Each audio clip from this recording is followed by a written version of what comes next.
Good evening, all of my brothers and sisters who are tuning in this evening to participate in politics and pulpits. We are so very thankful for you taking time from your schedules to participate in a conversation that is so important, so enriching, so historical, and so right now. This evening, I want to begin by saying thank you to the 35th General President of our organization, Dr. Everett Blair Ward. We are so thankful for his visionary leadership. We are thankful for Alpha advocacy in action. We are thankful for all he's done, and we're thankful for his idea to have us convene together this evening. I have the pleasure of serving as our national chaplain. I'm Brother Dr. J. Augustine, the senior pastor at St. Joseph AME Church in Durham, North Carolina, and I will serve as our moderator this evening for a star-studded panel. I want to talk first and foremost about who's with us and then talk a little bit about the agenda we will pursue. Brother Mark Kelly Tyler. Dr. Tyler is the senior pastor of Mother Bethel AME Church in Philadelphia. When you talk about the Black church movement and where it all began, 1787, literally, he is a historian, he's a documentarian, and he is the keeper of history as the senior pastor of Mother Bethel AME Church. We are so thankful also as we think about and talk about scholar practitioners, as we talk about prophetic preachers. We are blessed to have one of the preeminent prophetic preachers of the 21st century with us. He's our brother. He's a friend's friend, Brother Dr. Frederick D. Haynes III. We also are delighted this evening to welcome a scholar, someone who literally wrote the book. Our brother who is an associate professor at the University of Texas, Dr. Eric L. McDaniel. He is author of Politics in the Pews, published by the University of Michigan Press. And as we also talk about scholar practitioners, another minister who is leading in the forefront in Virginia is Vernon C. Walton, Dr. Vernon C. Walton, and we're so delighted to have him with us this evening as well. As we sort of frame where we're going this evening, it is the political season. I believe each one of the panelists this evening is a graduate of an HBCU. We are very proud of that legacy. All of us should also be very proud when we talk about partisan politics. And last night we witnessed our sister in Alpha Kappa Alpha, a fellow HBCU graduate. She held her own and she did a wonderful job in the vice presidential debate. But this evening, we're not so much talking about partisan politics. We're talking about political advocacy. We're talking about civic engagement and talking about being involved. One of our brothers, who is a candidate now in the United States Senate, Dr. Raphael Warnock, the candidate for the Senate in Georgia, is the pastor at Ebenezer Baptist Church in Atlanta, which is the church that Martin Luther King Jr., of course, grew up in. He chronicled in his book, The Divided Mind of the Black Church, he chronicled much of the tension that has historically existed, whether the church will be engaged in piety or the church will be engaged in politics. Obviously, this evening, based on those panelists and based on our cause of coming together, we are advocating that you are engaged in politics, in voting and civic engagement. Dr. Tyler, Brother Mark, as someone who is the keeper of history at Mother Bethel, can you talk a little bit about what it means to be political and how the Black church has historically been engaged in politics? Absolutely. Thank you, Brother Augustine, and glad to share this virtual stage with so many of our great and esteemed fraternity brothers. I'm looking forward to the conversation. And let me just take a point of personal privilege and say that had it not been for some very important alpha men in my life that I didn't even understand back then, I probably would not be here. The late brother Bishop Vinton Randolph Anderson ordained me and sent me to seminary. And when in seminary, I met then the late brother Bishop Richard Allen Hildebrand, who became a professor in retirement and guided my ministry before his passing that ultimately led me to the pulpit of Mother Bethel Church. So I want to just acknowledge the two of them and the role that they played and the way in which they lived into the truth of Alpha and really the subject tonight. Neither were afraid. In fact, Bishop Hildebrand often talked about his days in Harlem pastoring at First Bethel AME Church when Malcolm X was right down the street, and later at Bridge Street, where he also had the opportunity of serving in one of those congregations as the pastor of A. Philip Randolph. So in the African Methodist Episcopal Church, we cannot distinguish between the two. I know that when we talk about the Black church, we often think that it is monolithic, but for those of us who are AME, and I'll speak from that context tonight, that we have a particular understanding of the role of the church, the pulpit, and politics. In Payne Seminary, we had a professor there, the late Dr. Francis Thomas, who had retired from Central State University, who was a philosopher, who often said that a part of the problem with the church is that we try to separate the secular from the profane. And he said that that's the trap of dualism that the white church had drawn us into, the type of theology that would allow a person to hold people as enslaved property Monday through Saturday, and then have the audacity to worship with them on Sunday morning and call them brother and sister. What he suggested to us is that we needed a model of that was rooted in African traditional ideals and indigenous people in America that understood that the entire earth is sacred, that there is no distinction between the two. And so therefore, when we speak from our pulpits, or whether we speak on the apron of City Hall or in front of our state house, or in fact in Washington, D.C., that everywhere we stand is holy ground. So I appreciate that. And I'm sorry, just to really bring home where you are, and I so appreciate the rich history you're sharing. But your church in particular, your congregation, founded in 1787, was literally a breakaway from the Methodist Episcopal Church and became the first denomination for African Americans focused on liberation theology and so forth. Is that correct? That's absolutely correct. And the reason that we became a church, an independent Black church, I never want people to forget this, because when you talk to folk today, people want to lay a guilt trip on you and say, why is the AME church separating from everyone else? But the fact of the matter is we entered in as brothers and sisters equal in the 1780s.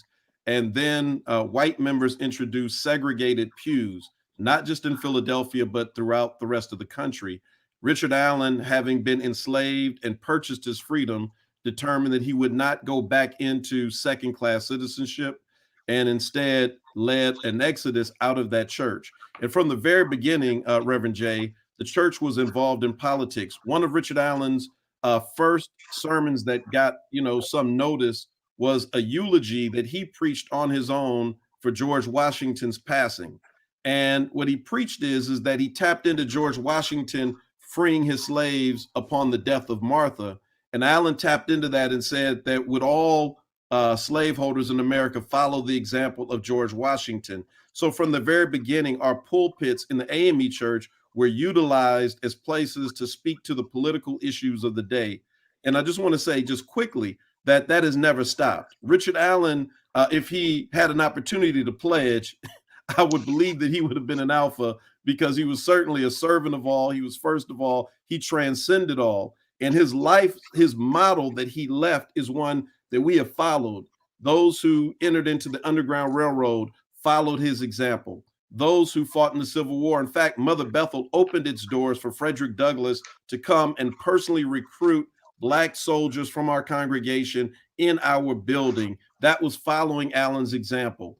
Throughout Reconstruction, up through the Civil Rights Movement, you can't talk about Black history and the Civil Rights Movement and the struggle to be free without including the AME Church.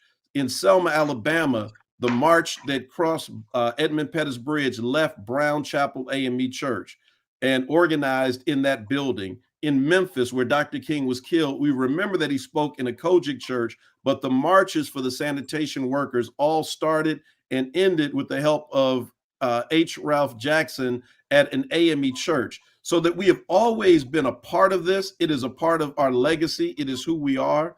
Rosa Parks of sainted memory was an AME stewardess.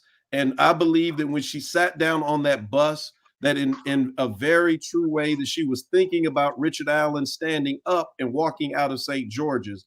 And so we have embodied it. And what I would suggest is that in this moment, that we need to continue to reclaim and walk in it. So that what is the prophetic call for us today based on that history? That we are to speak truth to power. And even if that truth is speaking truth to power to a ruler, who has heard the voice of the prophet Fauci and ignored it, and now invited plague upon his house. And the ruler is sick, the queen is sick, all the top officials are sick, the military rulers like General Naaman are sick, the keeper of the gate is sick, flies are infesting the house. And so what in other words, as they say in Ecclesiastes, there's nothing new under the sun, is what you're saying. That's what I'm saying. And so our role is, again, to continue to speak truth to power. We cannot be afraid to walk in that. That may not be everyone's calling, but for African Methodists, it is certainly who we are. It is who we're called to be. And as the late Bishop C. Garnett Henning, also our fraternity brother, would say, this struggle is in our DNA.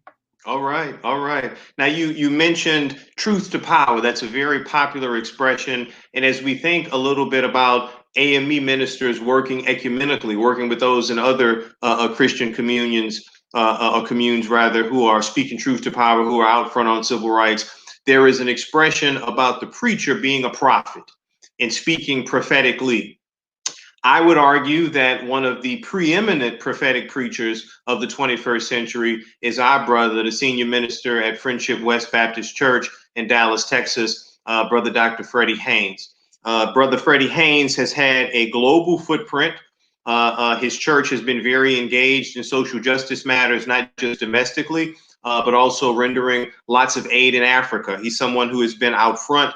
Each time we've seen those sort of injustices that you reference coming out of Washington, sure enough, something will pop up on YouTube, and that Brother Freddie is rather speaking truth to power. He's a preacher's preacher and a prophet's prophet. Brother Freddie, would you talk just a little bit, Dr. Haynes, would you talk just a little bit about why it's important for the church to be engaged in social justice, maybe a little bit about your personal calling? You're a third generation minister, a little bit about your personal calling to social justice and what that means in the church's legacy. Thank you so much, my dear brother, Dr. J. Augustine. Let me also salute our brilliant national president for his sterling leadership, always reminding us what it means to indeed be transcendent. We are gifted with a rich legacy as alphas, and our brother president, our general president, during his tenure, has carried that prophetic mantle in a brilliant and powerful fashion, and alphas remain first of all. Now, to get to your question, I'll simply remind us of the insight from Dr. Henry Mitchell in his book entitled Black Church Beginnings. And in the book entitled Black Church Beginnings, he speaks of the fact that when the Black church was born on these shores during the most evil expression of enslavement in the history of humanity, that every Black preacher made it his or her business to transform their pulpit into a platform for abolition. And so when you look at that, every Black preacher recognized that whatever they were preaching in the sanctuary had to relate to the social realities that our people were dealing with in slavery and in the streets. And so their pulpits became platforms for abolition. And that reflects for me what it means to be a preacher of the gospel. Our piety informs our politics. Our spirituality presides over our social activism. And so to be spiritually anointed is to be a social activist. After all, Jesus Christ, and the Bible says he's Alpha. I forget about that last part of the statement, but Jesus Christ said that he was anointed by the Spirit to preach good news to the poor, to set the captives free, to heal those who are broken, to proclaim the year of economic justice. So when you look at that, again, you're talking about spiritual anointing for social activism. And the beautiful thing is it is rooted in our Africanity, our African heritage. There are words in our African heritage, nomo, which speaks of the creative power of the word that brings good into the world, and ma'at, which speaks of the holistic approach to justice. That means that life is about what? Harmony. And so we use the power of the word nomo to bring about ma'at, which is justice and harmony. So the more I think about it, we cannot help but utilize our spiritual anointing to engage in social activism. Our piety informs our polity. And so in my own life, my name is Frederick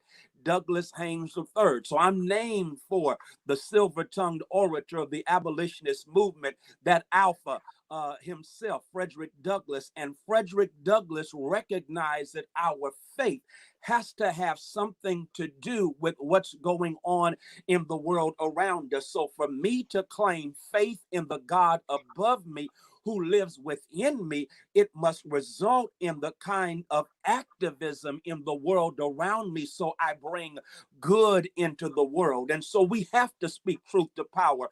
Our beloved brother Martin Luther King Jr. put it like this, that as people of faith, we are to be the conscience of the state. When you are the conscience of the state, you are what? Speaking truth to power. When you are the conscience of the state, you recognize you're not supposed to wrap the cross up in the flag, because you know the cross has to teach the flag how to wave. And so that's what we mean when we talk about the importance of speaking truth to power, and the importance not just of speaking that truth, but living out that truth, because Jesus said the truth will set you free. If the truth indeed sets you free, that simply means that when we speak truth and then our ministries are about truth, the good news is that truth is about what? Liberation. It's about setting people free. It's about making a difference. It's about bringing justice into a world that is characterized by injustice. And so we have a responsibility. Alphas get it. Alphas ain't new to this. We've been true to this. And that is, we recognize our responsibility to be the conscience of the state. I'll quote Dr. King one more time, that beloved Alpha, because Dr. King said the question is, are you going to be a thermometer or a thermostat? A thermometer, it what? Registers the temperature, but a thermostat regulates the temperature. A thermometer simply talks about what's going on in the atmosphere, but a thermostat, it changes and transforms what's going on in the atmosphere. And so in the name of Martin King and the King of Kings, we can't help but speak truth to power. All right, all right. Now, Brother Haynes, I'm gonna go out on the limb as a good alpha brother as well. I'm with you 110%. However, as you well know, there are a whole bunch of other ministers who are not. Dr. King used to talk about the two planes of the cross. And Brother McDaniel, I'm going to you next here. Dr. King would talk about the two planes of the cross, the vertical plane and the horizontal plane. Many in the church only want to deal with the vertical plane. They only want to deal with notions of salvation in the kingdom to come, rather than talking about social inequities and speaking truth to power in the kingdom at hand. Brother McDaniel has done some wonderful work, a book, Politics in the Pews, where he engages in ethnographic research in multi-states, multi-denominations. He engages various pastors, and some pastors are not interested in politics at all. They strictly want to deal with the piety, meaning they just want to deal with salvation in the kingdom to come. Brother McDaniel, I'm going to ask you to talk a little bit as sort of Brother Haynes said some things that were a perfect segue, I think, and I have read your book and I think it's a phenomenal read, but Brother Haynes shared some things that are a perfect segue, I think, for you to talk a little bit about the other side of the coin and about the other factors, if you will, that determine when a pastor and when a congregation will engage in politics, much the way Martin Luther King Jr. did in leading the Black church in the civil rights movement. Thank you, Brother Augustine, and I'm honored to be a part of this panel. I am not a preacher. I'm a preacher's son. One of my chapter brothers told me I need to get my hoop ready, and clearly the Brother Tyler and Brother Haynes have set forth something that I may not be able to hang with. Again, thank you, Brother Ward, for leading us in organizing this. And I really want to start off with echoing some of the things that Brother Tyler pointed out. Being born and raised in AME Church, I'm a graduate of Wilberforce University, the first private historically Black college, which was created by the AME Church. And I was sponsored, and the reason I went to Wilberforce, the reason why I study what I study is because of my experiences in the AME Church, specifically under the late Bishop C. Garnett Henning, who was not like a father, but a father to me in St. Louis and throughout my life. And what I noticed is growing up at St. Paul AME in St. Louis, that Bishop Henning was, then Reverend Henning, was bringing in Jesse Jackson. He brought in Farrakhan. He brought in a multitude of people. And I expected all churches to be politically engaged. And as I got a little bit older, I realized they're not. And so early in my grad student training, I began to question, like, well, why are some churches engaged and others not? Now, classically, we put the onus on the pastor. Say if the pastor wants to be engaged, the church will be engaged. However, most of us, we've been in churches where that hasn't always gone that way. I've seen churches where the pastor got locked out. So the pastor is not always the final word. And what really is important are the members. The members are the ones driving this, but the members can only do so much. Where if the members don't want to be engaged, the pastor won't be engaged. I've seen this. If you look at the civil rights movement. You can see this with Vernon Johns, who was at King's Church before he got to Montgomery. He wanted them to become engaged, but they didn't want to. And he was unable to fulfill these things. And so the members are critical to this. I remember being in South Africa with Bishop Henning, and the ministers were talking about protesting apartheid and how many of them didn't protest apartheid because the members didn't want them getting arrested. Because the members were embarrassed about having to bail their pastors out for protesting apartheid. So the members are critical here. The members can stop you, or the members can actually drag you there. And so there are plenty of stories within the civil rights movement where the members, specifically the women in the church, drug the pastors to these meetings. And the pastors were called out by name for not doing what they were supposed to do. But in addition to the members, we also need to be aware of the fact that some churches can do this and others can't. If a church is struggling to keep the lights on, it can't necessarily focus on being politically active. So churches that usually have a good amount of economic resources and have a number of people who know how to be engaged in politics are more likely to be engaged. But finally, the environment matters. When the demand is great, churches will respond. And so it's really a combination of the pastor, the members, the organization, as well as the environment that all comes into play to dictate how when churches will be engaged and when they will not be engaged. Now let me just ask as a follow-up, and I'm going next, Dr. Vernon Walton. We're going to go to you next, but Dr. McDaniel, I asked you sort of in light of some of the things Brother Haynes said, which are prophetic, no pun intended, right? Which are really prophetic and really speak to me. But in terms of an anointing that a pastor is supposed to have, a concern for others, empathy, those sort of things, when you see injustice, those sort of things will motivate you to want to respond. But there are congregations that do have resources and still opt not to respond. What do you say about that? And that's a critical thing. So a lot of my latest research is trying to examine really the different messages coming out of churches. And right now, what you're seeing is a bit of a tug of war within the Black church between what some would call the social gospel and on one side, others will call the prosperity gospel on the other side. And there's a concern that the social gospel links to the civil rights movement, links to activism, whereas the prosperity gospel is more about the here and now. They're both concerned about the world, but the prosperity gospel is more about enjoying the world, and it takes away from the political activism. And my research has shown that those who are high on the social gospel are more likely to be politically engaged. They're more likely to feel a connection to other Blacks and a need to take part in the struggle, whereas those high on the prosperity gospel are less engaged and less likely to take part in this. And this is critical, that the Black church, while we praise what the Black church has to offer, as has been pointed out, it's not monolithic. And the messages that the church sends have strong impacts on behavior. Okay, wonderful. I want to, so in other words, it's got to be a match between the congregation's ethics and the congregation's willingness to be engaged, and obviously the pastor's willingness to do so, and the pastor's ability to lead, quite frankly, in what I would call the prophetic domain of leadership and speaking truth to power. Very much so.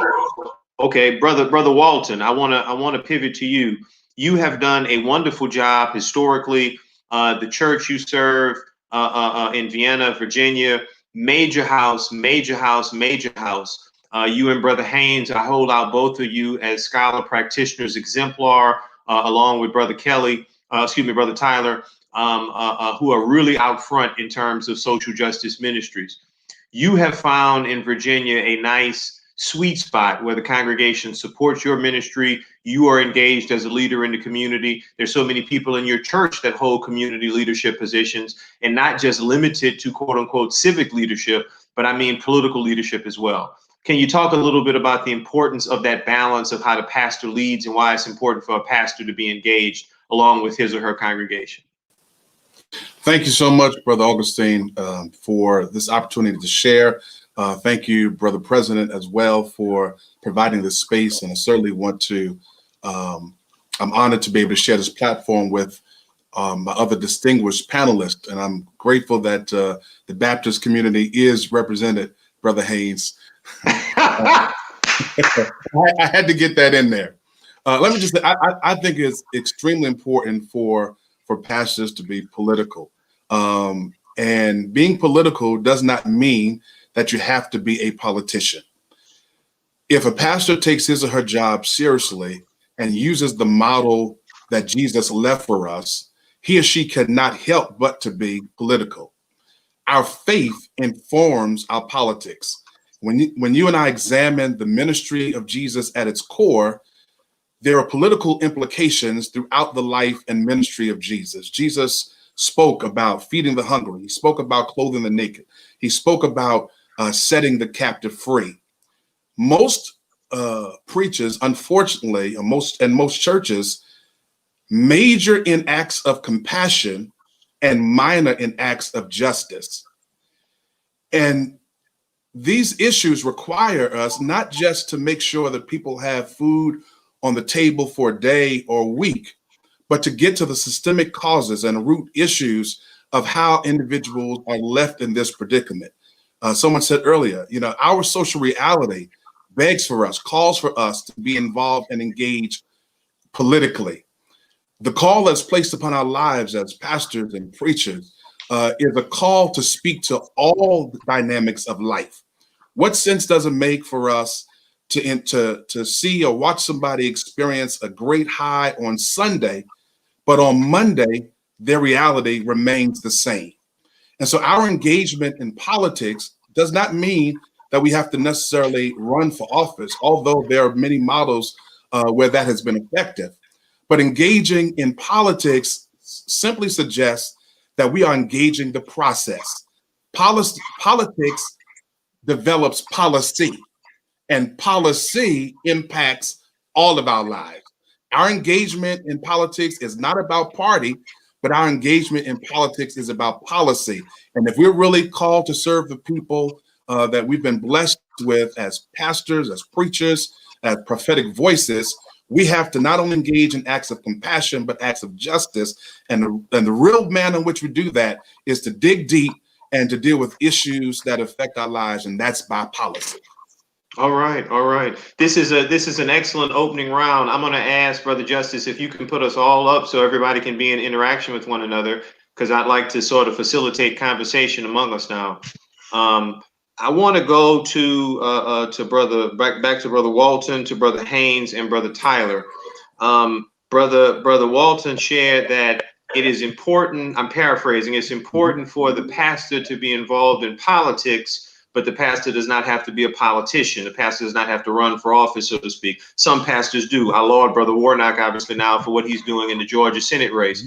Brother Haynes, if I'm in politics and I want a whole bunch of votes, man, I can go one-stop shopping right there in Friendship West. You got a whole bunch of votes. Same thing, Brother Walton, with you. Same thing, Brother Tyler, with you. I am wondering, what about the relationship you maintain with those running for office? And how do you hold them accountable? Obviously, you all are leading ministries where you are into service. The church is not just there for worship on Sundays, but the church is a 7-day-a-week operation where you're trying to change people's lives. You need relationships to do that. Could each of you talk a little bit about maintaining your relationships with those who are in political office? Dr. Haynes, I'll go with you first, my brother. Okay, thank you so much. Well, again, one of the things that happens as, and again, my brother, Dr. Walton is a sterling example of this, and that is as you pastor, especially as your ministry is flourishing and fruitful, before you know it, you become a magnet and politicians make their way to you. We then have a responsibility, again, as Dr. Walton shows us, as Martin King demonstrated, we have a responsibility in that personal relationship to speak truth to power. That's when you're really speaking truth to power. One of the things that has happened here in Dallas during this era of George Floyd, of course, this nation is having a reckoning. And I, like many of you, received a number of calls from politicians who were wondering, what do we do? How do we handle this moment? It was my responsibility to make sure I heard the voices in the streets who did not have the platform, perhaps the connection that I have, and ensure that their voices were heard. As a consequence, we were able to put together a group that met with every police chief, every city manager in Dallas County, and we put forth 10 demands of what it means to truly bring about the transformation of how policing is done in Dallas County. And so that happened because I recognized that I was blessed with a platform as a preacher, as a pastor of a big church. And my responsibility then was to ensure that the voices in the streets who don't have access perhaps would then, through my connections in hip hop, they would say I'm the plug. And so I served as the plug to ensure that we hooked up those in the streets with those in corporate and political suites in order, here it is, to ensure that policies were passed, that it was reflected in the budget that was being done at the time in cities within the context of Dallas County. So we have a responsibility to use our hookup to hook up those who are unhooked and are marginalized in our communities. All right, all right. So Dr. Haynes is talking about maintaining relationships to actually make change in government. Dr. Tyler, you are in a space where you represent a historic congregation in Pennsylvania. Now, right now, Pennsylvania is on everybody's wish list because everybody wants to get to the number 270. I don't know what I'm talking about, but I'm just talking. So everybody wants a friend in Philadelphia. And the question becomes, how do you translate those people who want to be your friends at this time of year into relationships that will be of benefit to your congregation as you do ministries through your community development corporation, as you're trying to feed the homeless, as you're trying to be engaged and set policy in other parts of the year? So Mother Bethel is a part of a group that's called Power, Philadelphians Organized to Witness, Empower, and Rebuild. We're now organizing across the state. It's a part of the formerly the PICO network, now Faith in Action. We're interfaith, so pastors, priests, imams, rabbis, and others. It's interracial. And it's been a very effective tool. We joined together about 10 years ago and have been able to raise wages in the city. We have a major referendum now on the ballot for November 3rd to create Philadelphia's first independent civilian-led police oversight board, and another number of other things we've been able to push through education and everything else. But what I'll say is this: a part of the organizing principle that we do, and we've kind of married in ours the old Alinsky model and the classic civil rights model, because we found that neither had everything we wanted. Very often, though, they're at odds with each other. So we have brought those two together. But we have held true to that mantra from that organizing model that says no permanent friends, no permanent enemies, only permanent interests. So I'm not, I don't need to do the prayer at another politician's prayer breakfast if that never happens again. I don't need to do the prayer at somebody's inauguration or anything else. And what we have to remember is that we've not been called to become friends of elected officials. If that happens, wonderful. I support a number of them, but I only support them as much as they are supporting my issue. The moment you move away from what we elected you for, then we're going to go hard against you like anyone else.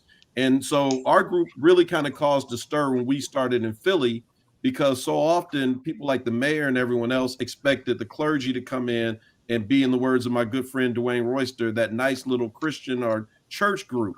And so they weren't accustomed to us demanding more and saying to them that, you know, you can't have a city that's building up Center City and ignoring the community with gentrification.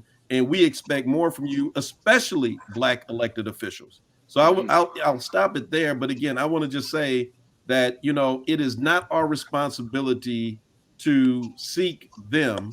And when they come to us, it's fine. But, you know, again, if you're not going to come to us and carry what we need and only carry the interest of those who have money to pay you, then, you know, we're going to have to find somebody else to do our bidding. So there is, and thank you so much, Brother Tyler. There is so much going on in terms of issues right now, particularly at this time of year. 2020 has been like no other. Obviously, 2 pandemics. There's one health related. There is one related to prejudice and implicit bias. Dr. Haynes spoke to that in terms of reforms in Dallas.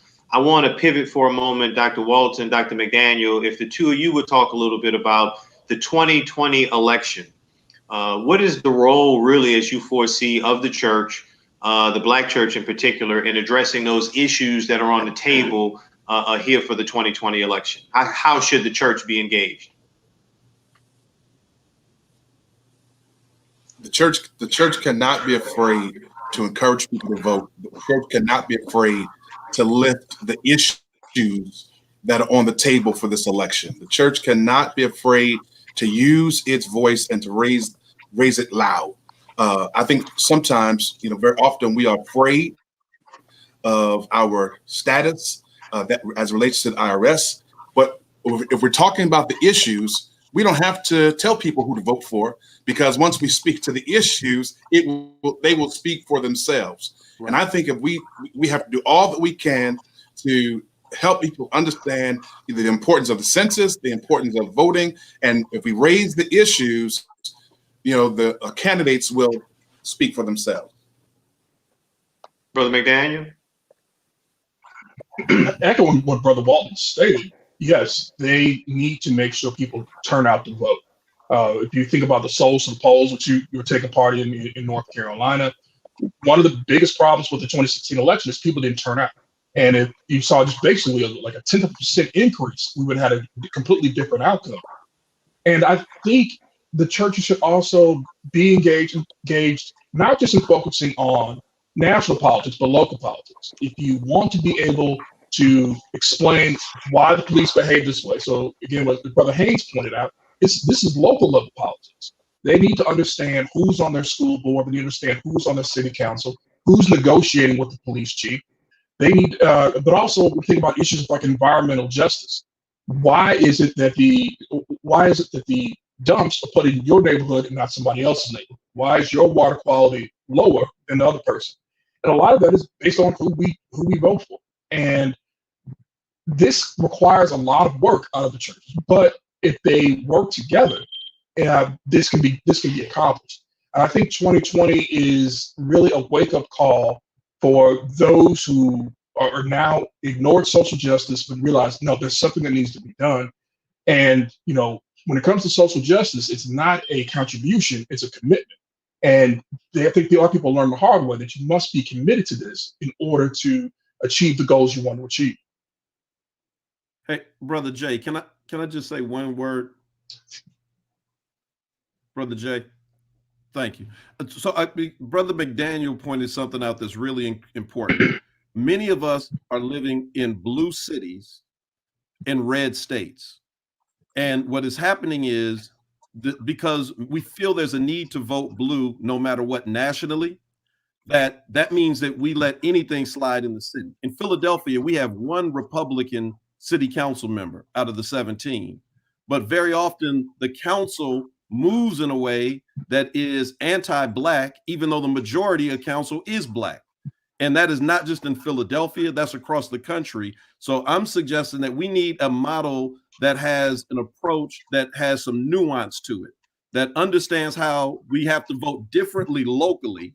And then when we're talking about a state election or a national election, we have to be able to flip a different kind of switch. And that is something I think that I'm beginning to see us have that sophistication, but I just want to mark that right now. And we need to elect different kind of representatives. Just because you have blue does not mean locally you're going to do what it is that we want as a local community. Very, Right. very Doc, well said. Can I piggyback on that? Go ahead. Absolutely. Go ahead. Absolutely. Thank you so much. That is a brilliant point. Here in Dallas, to be real blatant, we have had, and right now we have a Black mayor, a Black city manager, a Black police chief, a Black fire chief. We got more Black judges than any county in the state of Texas, probably in the nation.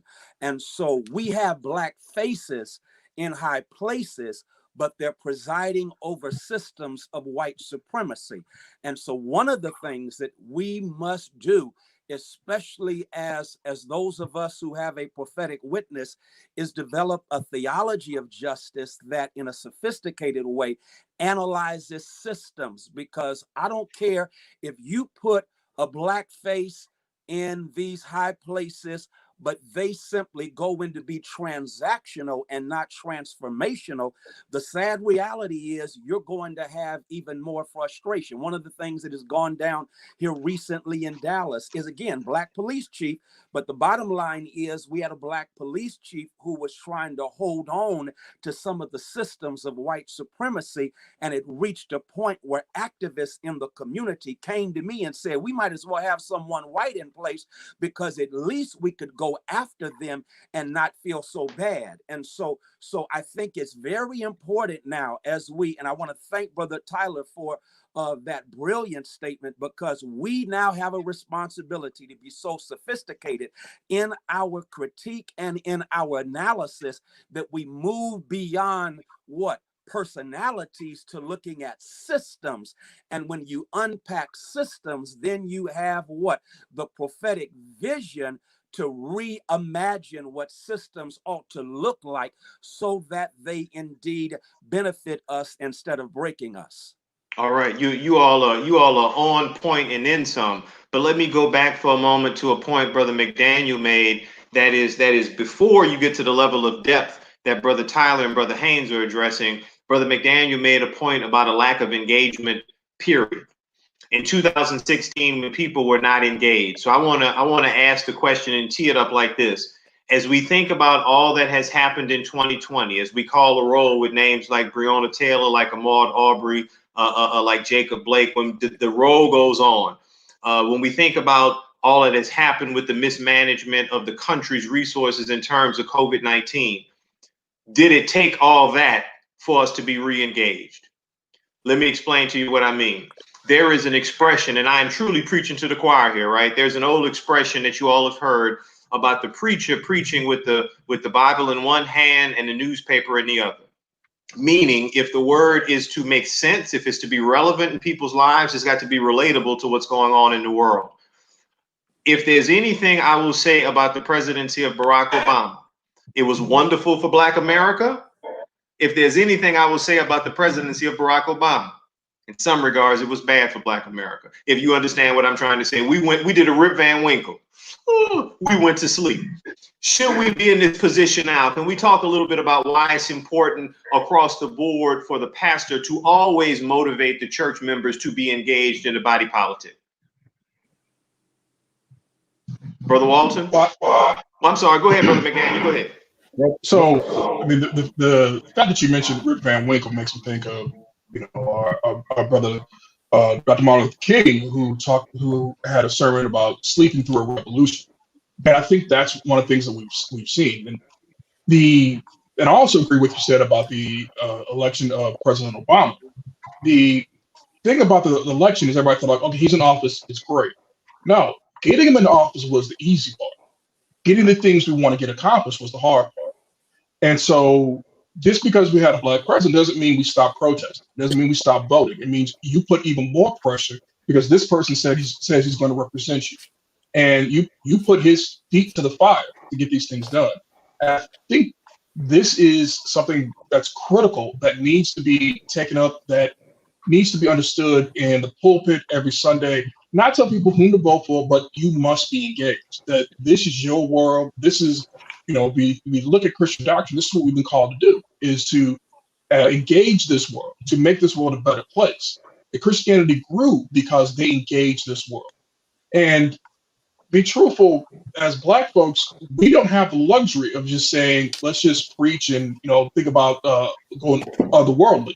We must deal with the here and now.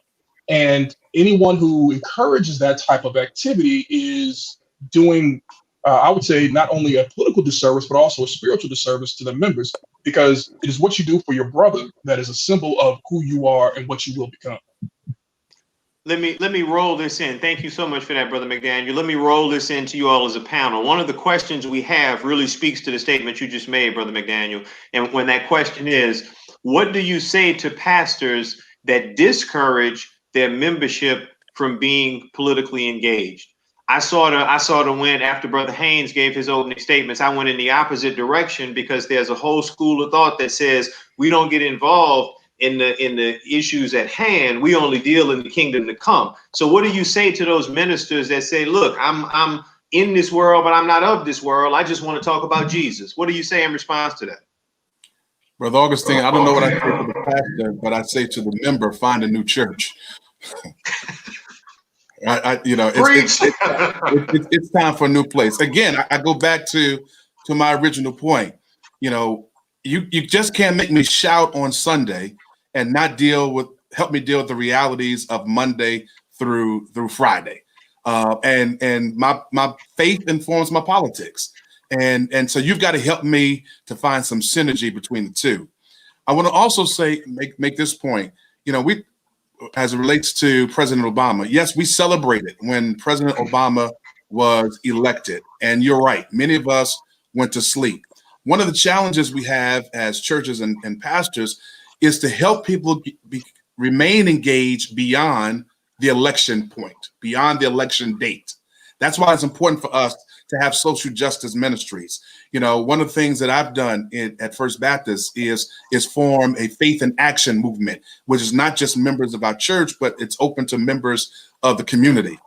I call myself a recovering politician. Before I got to Virginia, I served in elected office in New Jersey as a councilman and first African-American elected freeholder. And one of the things that I learned from both of those experiences, that people can get whatever they want.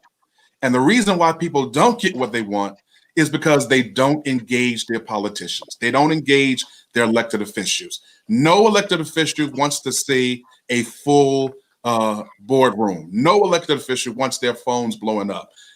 We've got to help people understand it's not just about what happens on election day, but it's about what happens in between elections as well, holding them accountable. All right. Brother Haynes, I want to go to you with this. I held you out as an exemplar. I'm a huge fan of the global imprint of your ministries, plural, of all you do in terms of benevolence and aid. And one of the questions we have here, when do the politics of the church intersect with the politics of the community and show how we bring a message of hope and progress to our community? You obviously have relationships, and you have used those relationships to the benefit of serving others in a wonderful and exemplary fashion. Can you talk a little bit about how you've maintained those relationships and how you use them for better or for greater good? Thank you. I appreciate that question. Well, again, I think it's just so important that, as stewards of influence, we often preach about stewardship in the context of the church. I think one of the missing stewardship messages has to do with the stewardship of influence. And that is, when you are gifted with influence, then how are you using that influence? The late, great Dr. T.J. Jemison pastored one of our brothers, pastored in Baton Rouge. And Dr. Jemison had a sermon entitled The Moralization of Power. And he talked about how Jesus in the wilderness is tempted by Satan when he is hungry to turn stones into hot water cornbread. And Jesus says, no, I ain't going out like that. Man shall not live by bread alone. And then 10 chapters later, he's in the wilderness, but there's a multitude that is hungry. And Jesus says, we need to feed them. And he takes a 2-piece and 5 biscuits and feeds and creates a pop-up cookout in the wilderness. Now, Dr. Jemison said that the moralization of power or influence is in how Jesus did not use his influence and power to feed himself, but instead he used his power and influence for the benefit of the community. And that is our motto. That is our challenge. And so as I have been blessed with relationships, every politician that has come to me, they already know I'm going to be speaking in terms of the community. I'm not going to be asking about what I can get. I never will forget. Pastor, who's a member of another fraternity, of course, came to me and, asked about helping to get the vote out. We got the vote out. And then he had the nerve to drop off some money at the church as if that could pay me off. And so I told him, that's what y'all do in y'all's frat. Come get this money, because I cannot be bought and paid for. My responsibility is not to aggrandize myself or to make myself prosperous. It's to serve the people. And if you think you can pay me off, then that signals that I am a bad steward of my influence. And so I'm simply trying to say that the model for me is what Jesus did with his influence. He did not feed himself, but instead he used it. And that plays out in so many ways. That's a metaphor for so much in terms of using our influence at the school board, using our influence at the state capitol, using our influence. It was mentioned earlier about this whole thing going down with environmental racism in our communities. I'm in Dallas. We have 29 landfills on my side of town. There's something sinful about that. And one landfill is called Shingle Mountain.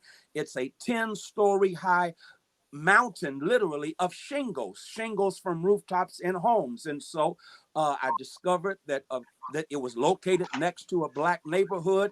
And I immediately went over there and decided to use our influence to make sure that that mountain gets moved, that mountain comes down, and that community experiences reparations, a repairing, because again, I had access and I have a responsibility to use my access as a good steward to benefit the community. Amen. Amen to that. Amen to that. Brother McDaniel, I want to pivot to you next. And Brother Haynes, I can't help this. You really took me to a special place. So I actually used to belong to Brother Jemison's church in the neighborhood. Yeah, I own a house in Baton Rouge, Louisiana. Wow. And live right around the corner from him and live right across the street. You just took me back the first time I had the pleasure of meeting you. You were down preaching for Arrow Domain in Pastor Arrow Domain in Baton Rouge. I live literally right across the street from Arrow Domain in Baton Rouge, but we'll talk about that at another time. But he's a good man. Another fraternity, but he's a good man though. Brother McDaniel, let's talk for a moment. Now, Brother Haynes made the point about using influence and how you use being a steward of your influence and using it for the benefit of others. So oftentimes, though, pastors can get caught up in the confines of their study. They can get caught up in the creature comforts of life, and their influence is limited it's limited intentionally. They don't want to get out and get involved until they have to. We have seen 2020 bring us to a point where so many pastors now are engaged. Social justice. Everybody's talking about social justice now. In your book, you talk about certain factors. If I'm not mistaken, you sort of parallel some things in the civil rights movement, factors that led Dr. King and others to usher in civic engagement and political engagement, or in secular politics, I should say, but to a point where the church wanted to use its influence in the secular realm. Can you talk about when those things are necessary? Should they be year round? Should they be seasonal? Just kind of talk a little bit about that, please. So what's important here is the environment matters. So churches will be engaged when around election time, they'll get people out to vote, and then they'll kind of go quiet after that, but the other churches will stay engaged throughout. If I was to understand what I would like to see, I would like to see some level of activism throughout, some level of voter education, not just saying, here are the policies, but here is how the system works. And I think one of the major problems is people don't understand how the system works. And because of that, there are a lot of things that they miss out on. And I point to the example of Ferguson as that, where they voted in mass during the presidential election, but didn't vote in the city election. And in those city elections, that's where the people who were basically making a profit off of poor Black people were getting reelected over and over.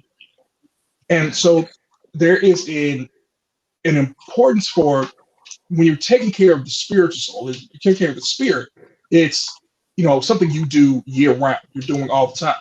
But also, if you're engaged in their lives, you must be aware of these things as well. And it doesn't take a lot of work, it doesn't take a lot of effort, but they have to set up the structure to do these things. So it's going to take some work. It's going to take some really initiative on the part of the pastor and the members to get this done. But they need to be aware that even when there isn't a problem, you need to be prepared for maybe future problems. And if there isn't, if there isn't a problem, you need to make sure it stays that way. And so I would say the churches need to be engaged, need to constantly remind, work something in to teach not only the children, but also the adults. Like, look, this is a responsibility, that this is your calling. This is what we must do. We must make this a better world. And that is something I believe churches should do at all times. But however, we see that when there's a crisis, that's when they respond. But if they responded earlier, there may not have been a crisis. Now, let me ask this question. I want to go to Dr. Tyler and Dr. Walton. Both of you have major ministries, and both of you have congregations with major impacts in the community, across partisan lines, in political circles and civic circles and so forth. In fact, Brother Tyler, your church is literally the oldest piece of real estate owned by African Americans in these United States of America. And there's I don't know if the sign was up, or I certainly remember receiving a flyer. We're not just a museum, right? You are a body of people that are engaged in political affairs. But both you and Dr. Walton have done an exemplary job of being engaged in the community in a sustained fashion, not just waiting until there's some exigent circumstances, but in a very sustained fashion. Can both of you talk a little bit about how that looks in terms of your planning and your MO as pastors? Yeah. So I don't know that I can be any different than what I am. In this moment that we're in now, where folk were kind of rushing to try to find, I guess, social justice sermons, I just kept preaching what I've been preaching. So, I think for a lot of time, and I followed Dr. Haynes, ever since. So I know your preaching, and I know that there are, a few people out there who, this is your message, and in good times, folk don't want to hear it, right? But if you go back, it's not like we have not been preaching that these things would happen. And so I think it's about being consistent. One thing I want to touch on, and I know what you asked me, but I do want to touch on this, and it kind of goes back, that a part of the reason that I think so many people are not involved, especially clergy and their congregations, is that we're still operating out of some bad theology. So we're still, operating out of, a white supremacist framework of reading and interpreting the Bible.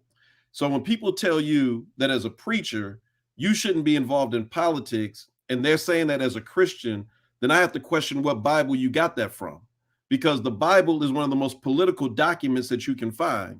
Moses is tampering with the economy of Egypt and taking the slave labor away, and now Egypt is going to have to build pyramids themselves and pay a fair wage to get it done. That's political. Esther had to stop, a genocide from happening and risk her life to do so.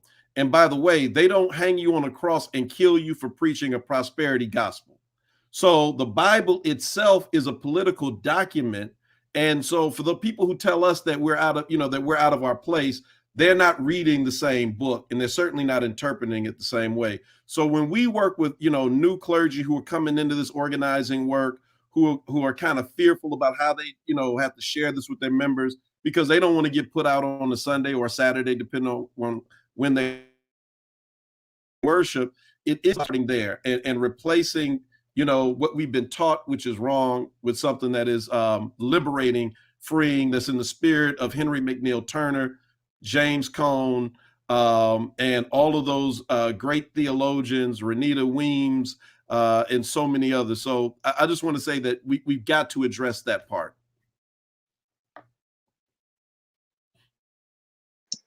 Dr. Walton, if you want to have a follow-up on that? Yes, I would agree with Brother Tyler.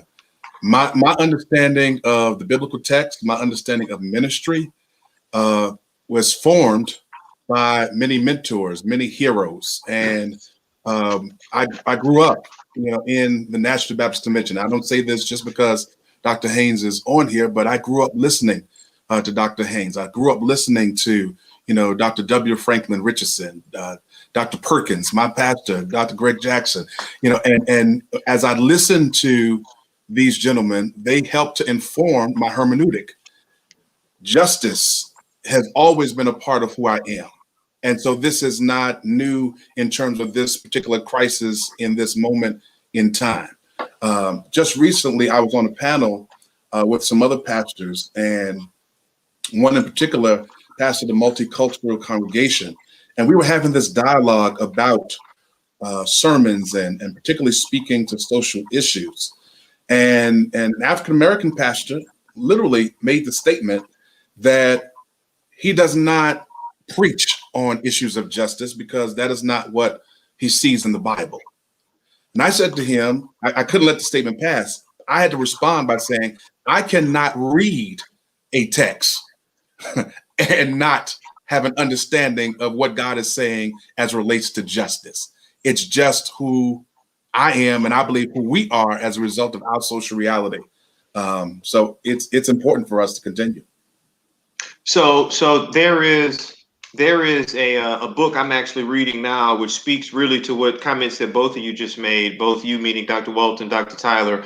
White Too Long, Robert Jones, a researcher, PhD, who writes about histories of what Dr. Tyler would call bad theology, of how some of our white evangelical brothers and sisters have wrapped the cross in the flag and have taken civil religion to new heights. But to your point, Dr. Walton, Brother Walton, there is a segment of ministers who are called out for Jesus, just like all of us on this call are called out for Jesus, but they have no intention of being involved in matters to talk about community policing or to talk about improving police operations. Brother Haynes, they have no intention of talking about, Brother Tyler, what's going on locally in politics. They only want to talk about salvation. And they are operating from what I would just call a different theology.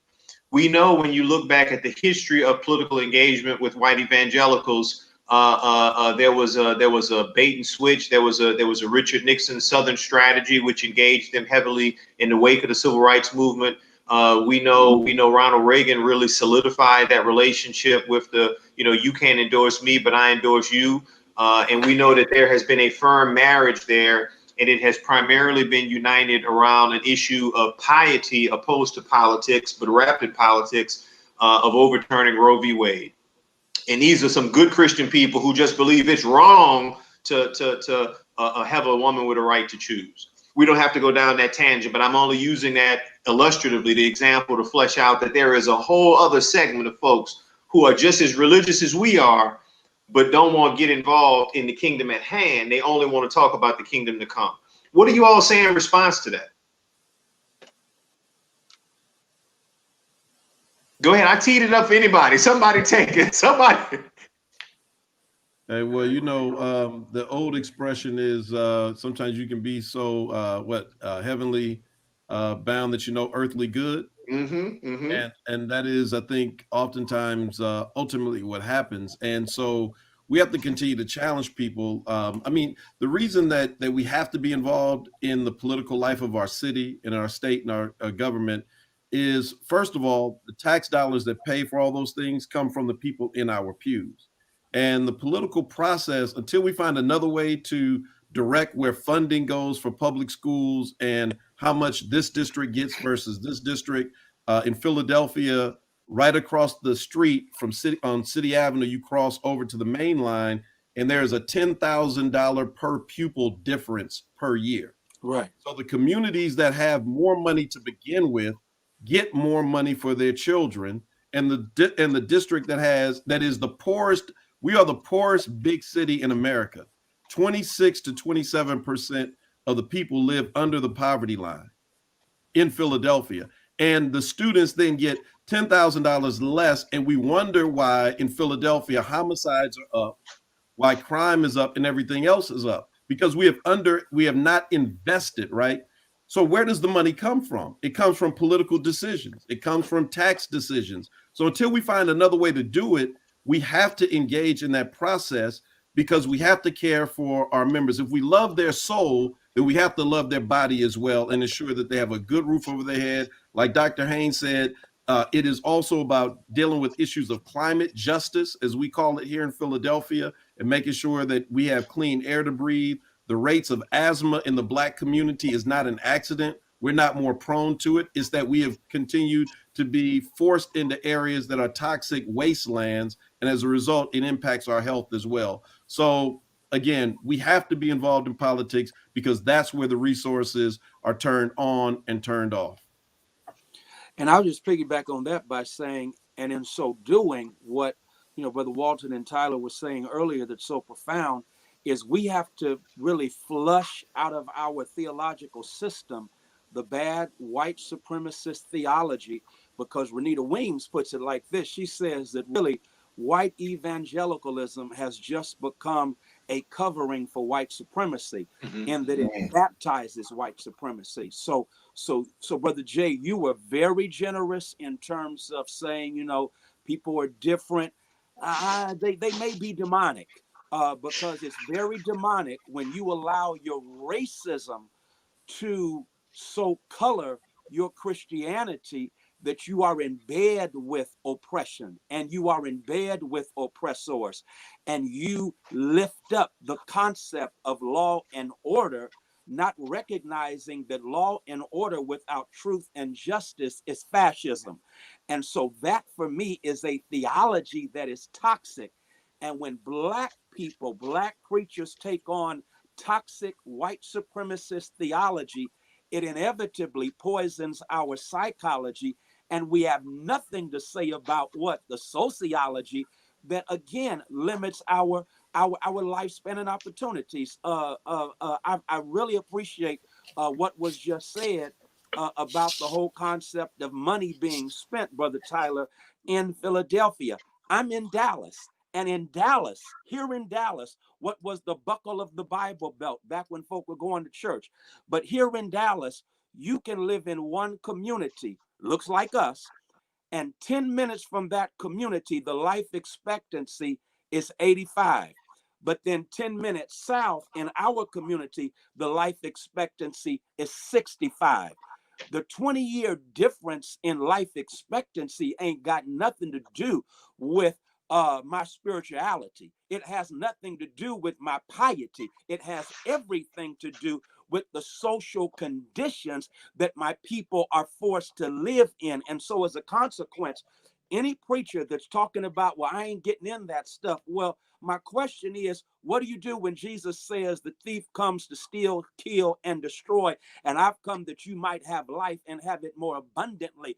Does your abundant theology then basically ignore the zip code injustice that causes my zip code to have a life expectancy that is 20 years less than the zip code of someone who doesn't look like me, and they are 10 minutes away? Again, that has to do with the fact that we have a bad theology, and in too many instances we have been guilty of preaching.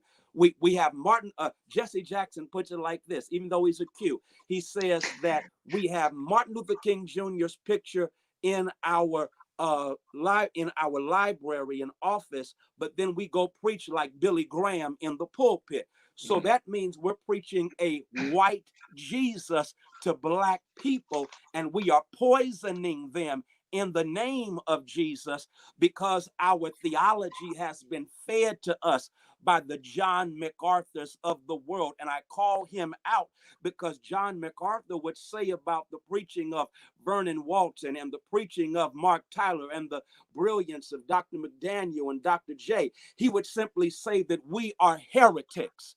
He would say that what we are preaching by way of social justice is heresy. And yet you can go in a whole lot of Black preachers' libraries, and there is John MacArthur in the library informing their hermeneutic and their theology. That means that you are preaching a white theology in blackface.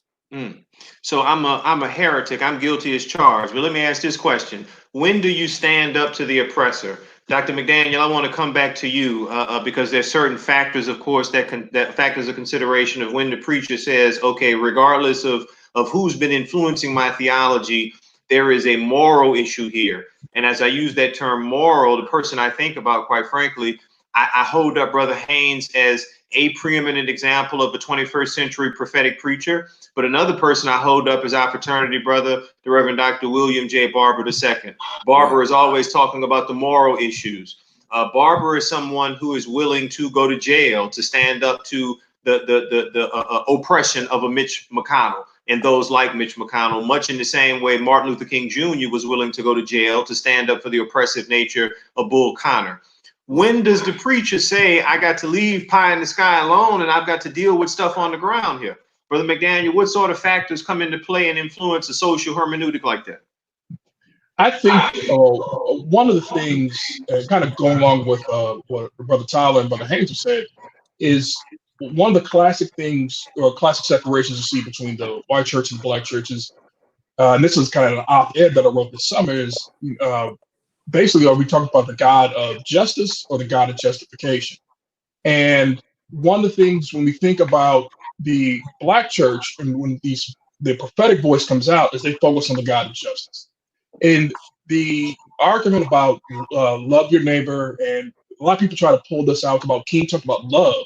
I'm like, well, yes, he did talk about love, but if you really love your brother, you will provide justice. And they will focus on love, but fail to explain what love is about. And I think what happens with a lot of these pastors is that they may have, the road to Damascus moment where they realize that what I'm saying doesn't work. And I think, James Cone in his discussion of the development of Black theology points this out, where the religion I had did not fit with the world I lived in. If you look at individuals such as Henry McNeil Turner, other classic theologians, they make it very clear that they had to wrestle with their religion and the real world, and that they were preaching on Sundays and they kept walking out and seeing that what I'm saying is not having any effect. And I think Brother Walton has hit it right, put the nail on the head, that we can hoop and holler on Sunday, but if it does nothing for me on Monday, this becomes problematic. And they realize that while they think they've been helping people, they've been providing more of an opium to kind of help them ease the pain as opposed to relieve the pain. And I think a lot of pastors, when they come to that realization, they do change. And sometimes that realization is brought on by their own life experiences. Sometimes the members are the ones who force it upon them. So the book, I've Got the Light of Freedom, details how women drug their pastors to these meetings for the Student Nonviolent Coordinating Committee and said, no, you're going to be here. You need to be here. And, sometimes they come to it on their own. Sometimes the members bring it about, but it has to be put in their face in order for them to respond.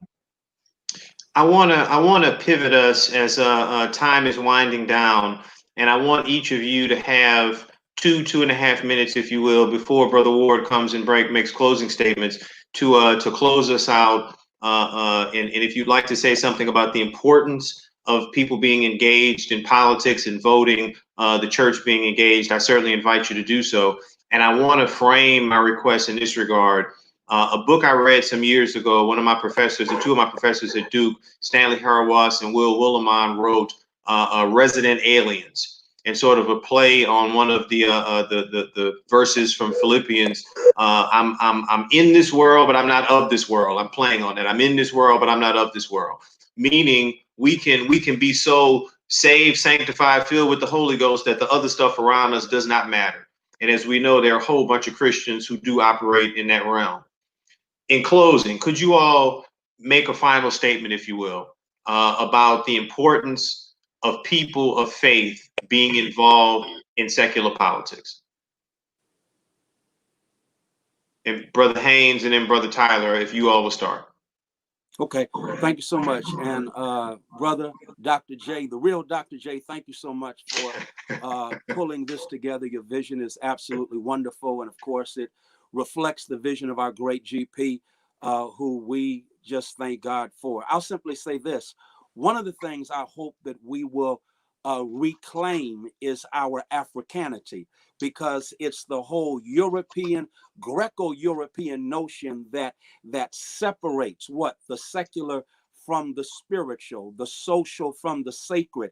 But in Africa, in our African heritage, we always united in a holy wedlock. What? Piety and polity. We understood that there was a relationship. And so when we go back to that as an African people, as a Black people, we recognize that our participation in the world has to be holistic, so that my spirituality informs my social activism. My piety helps me to be what?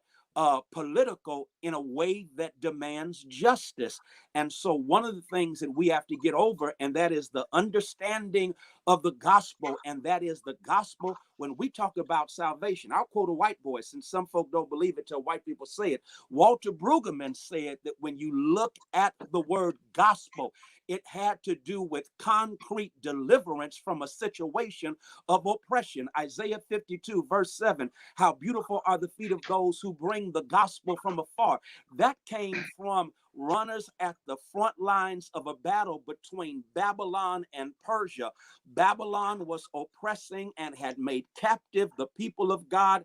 Babylon loses the battle, and Brueggemann says that the runner goes back yelling about the gospel, the good news that the people of God had been set free. So the gospel, salvation, is not simply spiritual. The gospel encompasses all of it, because my God made all of it. So since God made all of it, salvation and liberation, to quote William Augustus Jones, are connecting links on the gospel chain.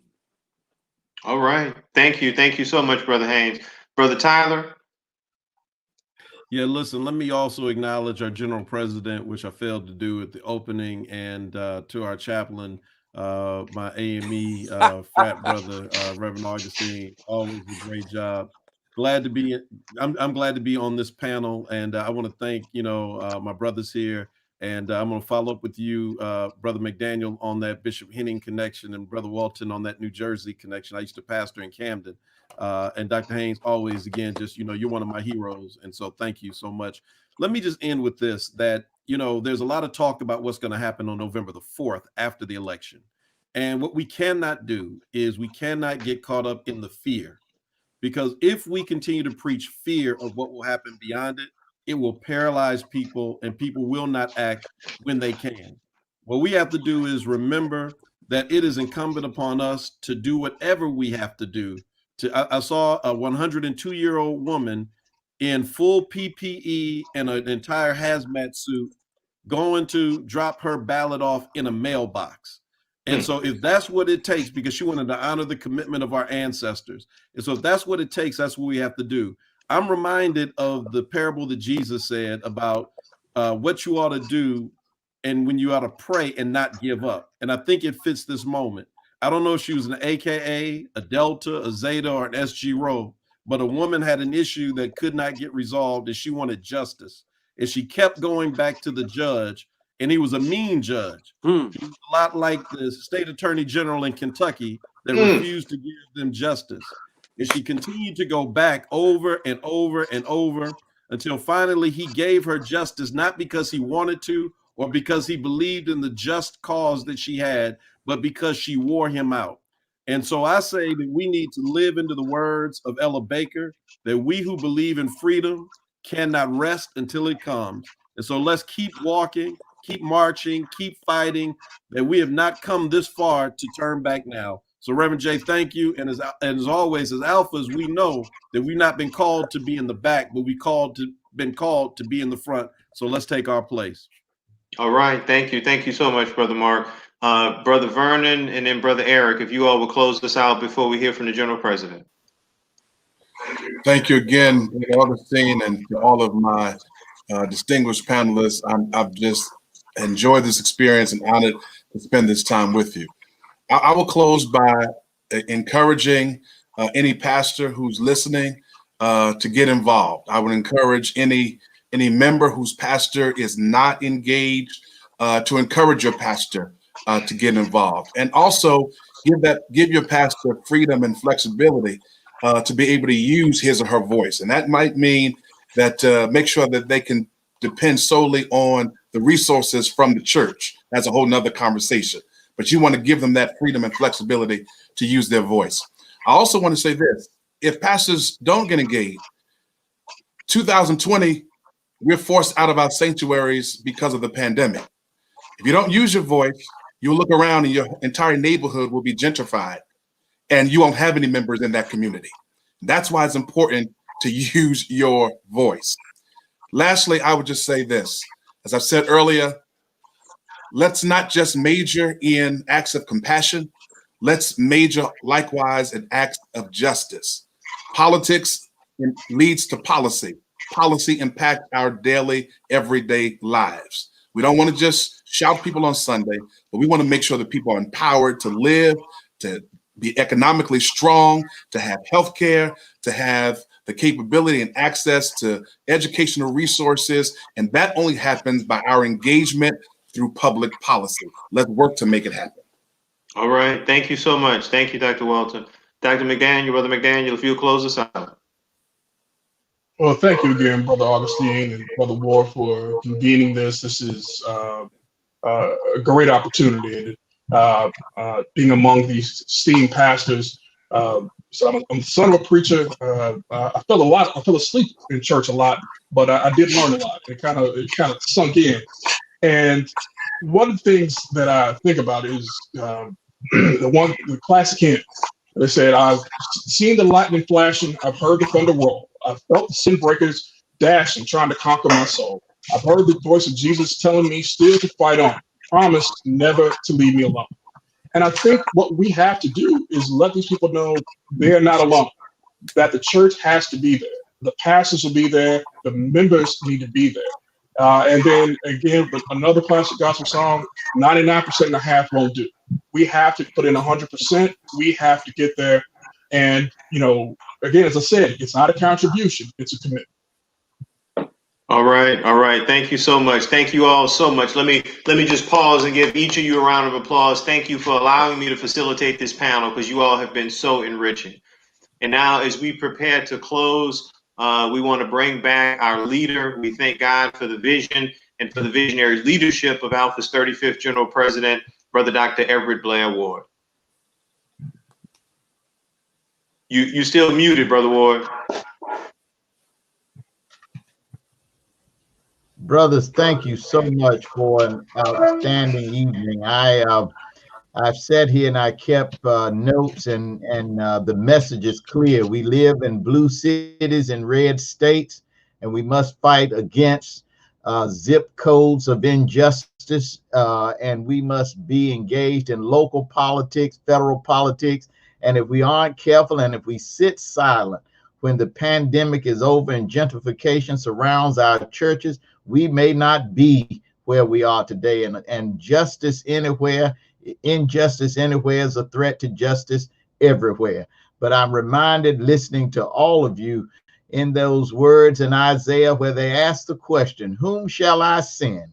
And the respondent says, "Here I am, send me." I thank God and I thank Alpha that you, brothers, have answered the call, and you are out there every single day saying, "Lord, here I am," and you're ready to go.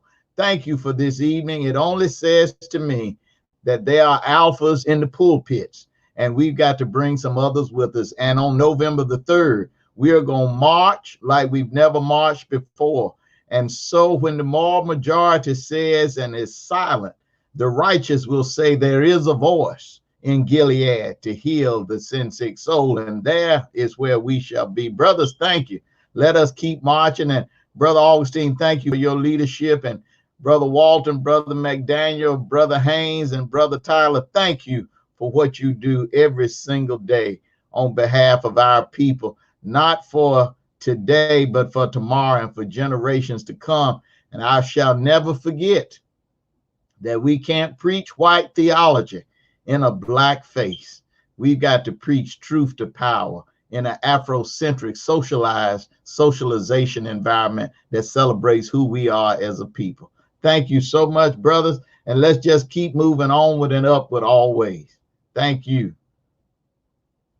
Thank you, my brothers.